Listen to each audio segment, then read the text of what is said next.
সেই বৃষ্টি হচ্ছে। আর শুক্রবার প্রচুর পরিমাণ বৃষ্টি হচ্ছে। আমরা ইউসুফবার গ্যারেজের ভিতরে আটকা পড়ে গেছি। অবশ্য হালকা দু একটা শিল পড়তেছে। রাফুলের গাড়িটা আছে, এই যে শিল পড়লে R15 শেষ।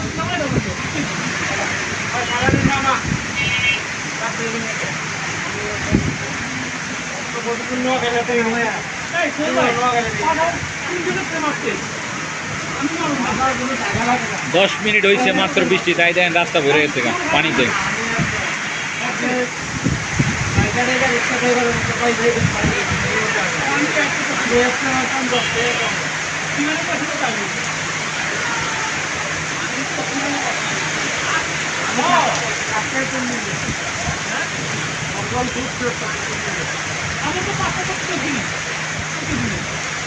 এই পরিমাণ বৃষ্টি হচ্ছে।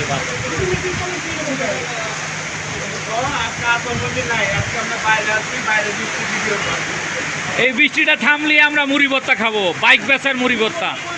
তাহলে সিলেটির পুয়ার গাড়ির বিক্রি হয়েছে, সে উপলক্ষে এটা মুড়ি ভর্তা খাবো আমরা। বাপ্পি তুমি রেডি হও, থালা বাসন দিয়া।